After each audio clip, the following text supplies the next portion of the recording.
Ok,នេះគឺជាមេរៀនក្នុងការ book account ក៏ដូចជា book page វាមិនខុសគ្នាប្រហែលទេបាទអញ្ចឹងរបៀបក្នុងការ book គឺយើងចូលមកកាន់account របស់យើងមកបាទ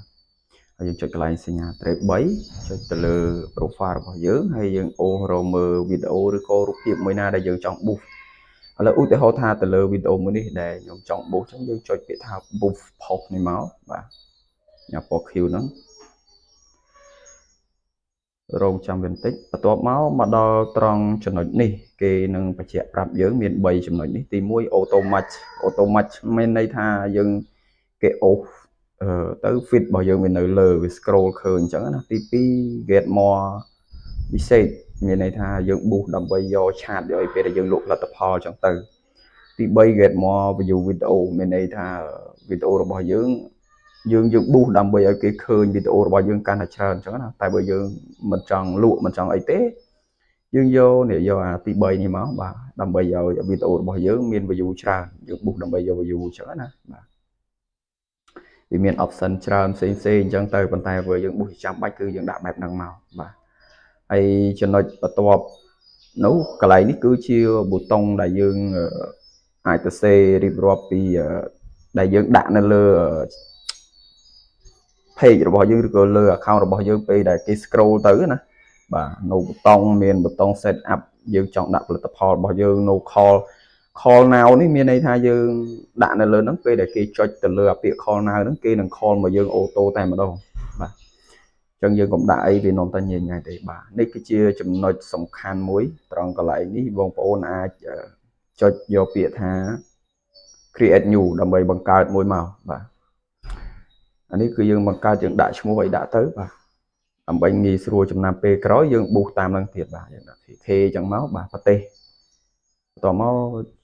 ប្រទេសគេសួរថាយើងចង់ boost នៅប្រទេសណាប្រទេសកម្ពុជាយើងដាក់កម្ពុជាអញ្ចឹងមកបាទហើយកន្លែងនេះ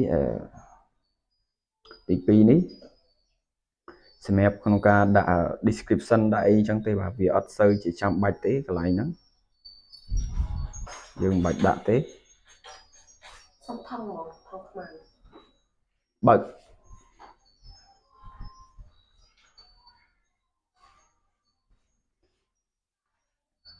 បន្ទាប់មកនេះចុចយកពាក្យ address នេះដើម្បីកំណត់ទីតាំងថាយើងចង់ boost ទៅទីតាំងមួយណានេះខាងស្ដាំដៃហ្នឹងហើយអញ្ចឹងយើងអាចបើករបស់យើងមកយើងបើក location របស់យើងមកអូខេខ្ញុំបើក location សិនខ្ញុំរកកន្លែង location អូខេយើងបើកវារួចរាល់ហើយយើងចូលទៅកាន់អីរបស់យើងមកបាទនេះ address របស់យើងកំណត់យក address មួយណានៅតំបន់ណាយើងទៅស្អីយើងវាយកន្លែងហ្នឹងប៉ុណ្ណាបាទលុបពាក្យហ្នឹងចោលមកដាក់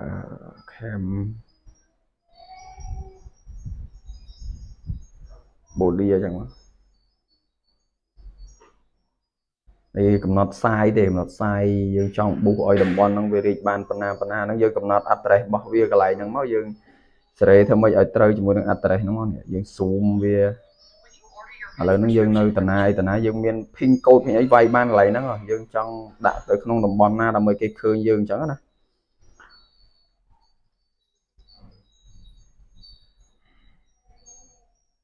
នេះយើងកន្លែងនេះ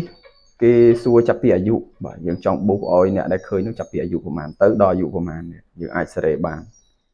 អាយុ26ដល់49អញ្ចឹងទៅបាទឃើញទាំងប្រុសទាំងស្រីអញ្ចឹងទៅយើងចង់ឲ្យឃើញតែស្រីគឺស្រីប្រុសគឺប្រុសអញ្ចឹងទៅបាទយើងអាចផ្លាស់ប្ដូរបានផលិតផលរបស់យើងដែលត្រូវជាមួយនឹងយើងលក់ផលិតផលយើងសម្រាប់ឲ្យគេថែរក្សា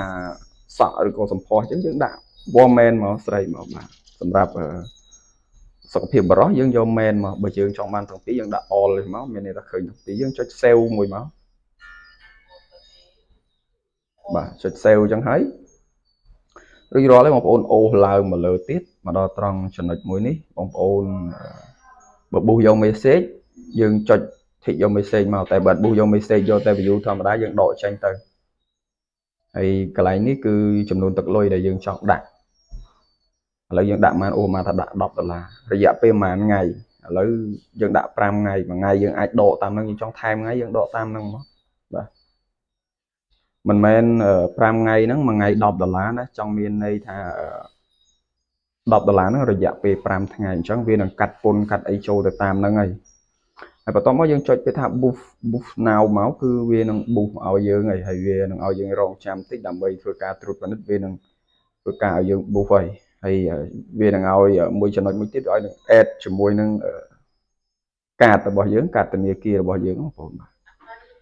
កន្លែងនេះដោយសារតែខ្ញុំអត់ add កាតចូលទេនេះគ្រាន់តែជាវីដេអូខ្ញុំធ្វើឲ្យបងប្អូនបានទស្សនាទេហ្នឹងហើយអូខេវីដេអូគឺមានតែប៉ុណ្្នឹង